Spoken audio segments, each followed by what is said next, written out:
Hello, my name is Peter Bragdon. I want to share with you that there's hope and peace in God. I've walked in the darkest of places, in the lowest of valleys. I've experienced immense challenges, starting when I was 14 years old, and I fell over 30 feet, crushing my back. I was prescribed pain pills that went from being an aid to ruining my life. The amount was crazy that I was prescribed. I went through failed marriages, custody battles, divorce, bankruptcy.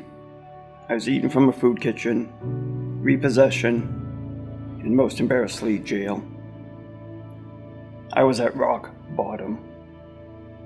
Looking back at the stuff I did or said is absolutely embarrassing. I was raised in a well-known family. I wanted for nothing in life. My father was a deacon in the church, but I left all that behind. I really thought I was a failure. Without going through any of that, I wouldn't be as strong as I am today. It takes a lot to forgive myself, and I still struggle with that. But I know that I am the face of grace. I am the face of a child of God, and I'm the face of someone that is loved. It wasn't easy to understand that. I was able to realize that I didn't need the pain meds to function. I was able to stop them about 3 years ago.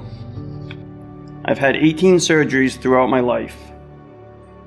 It seems like I'm hit with one thing after another. It's tough, but it's okay. I have a purpose through God. You have a purpose, and you matter. Valentine's Day of 2018, I became very ill with pneumonia. Over the next couple weeks, I stopped eating and taking care of myself. I became so ill, I was at a point where I had no hope. I had told my family I was ready to go home to be with the Lord. I wanted to die. At that point, I used alcohol to null the pain and was just going through the motions of life. On March 23rd, my wife finally got me to go to the hospital. I was gravely ill. My kidneys and livers had both failed. The doctor said I was a couple weeks from death. After eventually being sent to Mass General, I went through a whirlwind of medical tests and received a liver transplant on May 24th. I dodged a kidney transplant only by the grace of God, and they recovered on their own. This is a pure example of God's work. To be deathly ill, and within 2 months I received a liver transplant, and now live in a happy, healthy life. It's absolutely unheard of. Throughout this challenge, I learned that my ways were not working.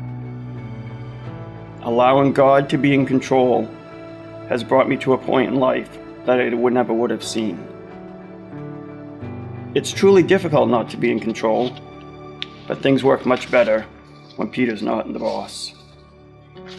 Recently I had severe pain in my stomach and was rushed to the hospital. I had to be there alone. It was determined that I had a bowel blockage and it was a true emergency. They told me I had to have emergency surgery. The outcome could be a real challenge, leaving me on a ventilator and facing more surgeries. The doctors were really worried. I was alone, I was scared, and I was in pain. I had reached out to some friends in the church, and people started praying. Shortly after, the pain eased up, and just before surgery, as I was being prepped on the operating table, I told the doctors that many people were praying. I drifted off to sleep. When I woke up, the doctors told me they could see all the signs and symptoms of the blockage, but there was no blockage. It had fixed itself. This was a miracle because God was in control. I gotta be honest, I've never been so scared in my life. Facing this alone, looking back, I truly wasn't alone. My friends were praying, and God was with me. I wanted to share that you are not alone. I know life isn't perfect. As good as life is for me right now, it's not perfect. It's okay to struggle. It's okay to fail. It's just how you respond to it. I encourage you to let God be in control of what you are facing. You have someone here that has hit rock bottom, facing death. I had nothing left in me. I'm living the best years of my life. Married, healthy, I continue to amaze doctors, own a business, but most importantly, a child of God. Let God bring you through your struggles you face. It's okay to admit you can't do it anymore. It's humbling to say that things didn't go right when I was in charge. Whatever storm you may be facing, God's got this.